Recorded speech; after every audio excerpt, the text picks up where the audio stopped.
What separates a leader who simply holds a position from one who truly creates change? The difference often lies not in charisma, but in their toolkit. A master carpenter doesn't just have a hammer, they have a full belt of specialized tools, each designed for a specific task. In the same way, effective leadership requires a diverse and sophisticated toolkit. Today, we're going to open that toolkit.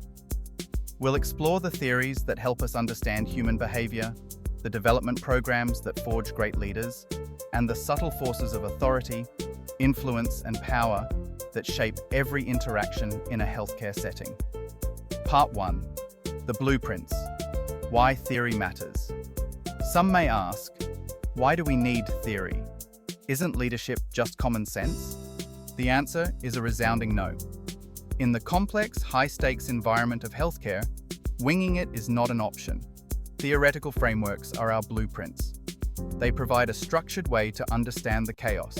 They help us organize our experiences and knowledge, explain why one team thrives while another struggles, and even predict how a particular leadership style might impact patient safety or staff morale. Think of a theory as a lens. It brings a blurry situation into sharp focus, allowing us to diagnose problems and choose the right intervention. Part 2. The Tools in the Kit. A tour of leadership theories. Our toolkit has evolved over time. We started with simple tools. The trait theory was like a basic hammer. It assumed leaders were born, not made. It looked for a universal set of traits like intelligence and confidence. But we quickly learned that this tool was too limited. It couldn't build a complex organization. Then came the behavioral theories. These were like screwdrivers and wrenches. They focused on actions, not just inherent qualities. They introduced us to different styles, the precise control of the authoritarian approach, the collaborative spirit of the democratic style, and the free-form laissez-faire method. The key insight was that a leader could choose the right tool for the job. Alongside this, management theories gave us our power tools. Scientific management optimized efficiency, while the human relations school reminded us that our organizations are run by human beings with emotions and social needs. And to understand what drives those human beings, we have motivational theories.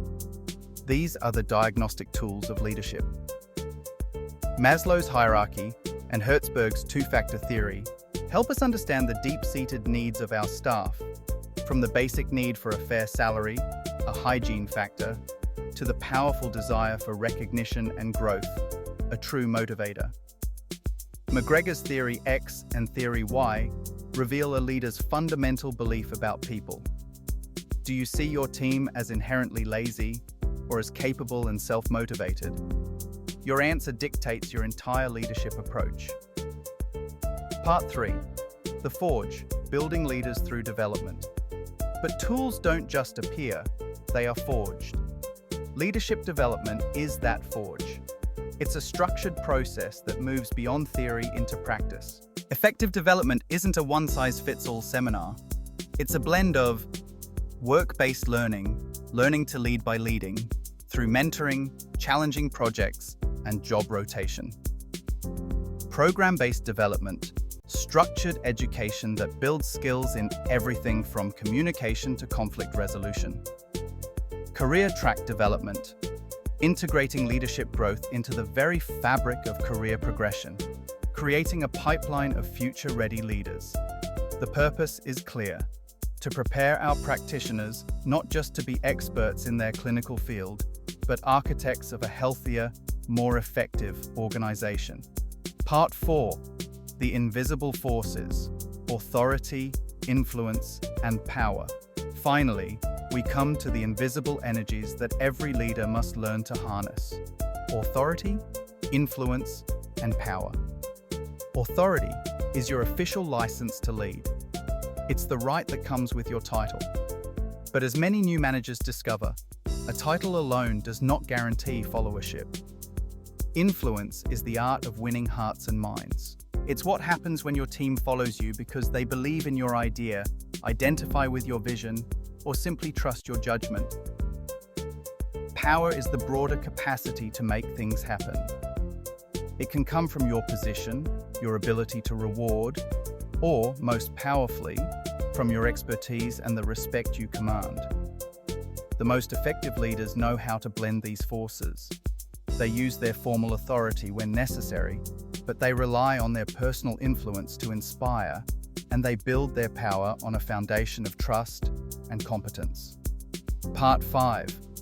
The Master Craftsman: Intelligence and Shared Governance. So, what does a Master Craftsman look like? They possess what we call executive intelligence, the ability to make sound decisions by integrating task management, collaboration, and keen self-awareness. They are also emotionally and socially intelligent. They can read a room, manage their own reactions under pressure, and build the trust that is the absolute bedrock of any high-performing team. And in today's world, the master leader doesn't hoard power. They distribute it through shared governance. This collaborative model recognizes that the best decisions about patient care are made when the people providing that care have a real voice. It's a partnership built on equity, accountability, and ownership.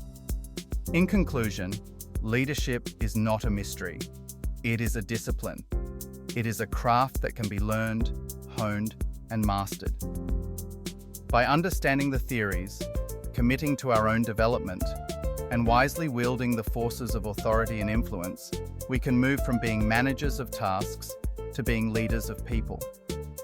Let us leave here not just with new knowledge, but with a renewed commitment to curating our own leadership toolkit. Because when we equip ourselves with the right tools, we don't just build better teams, we build a better future for healthcare. I hope you enjoyed the video. Would appreciate it if you'd like the video and subscribe to the channel so we can reach more listeners like yourself. Until next time, stay informed, stay healthy, and continue exploring the world of healthcare with us. I remain your host, Sunday Clement. Thanks for listening.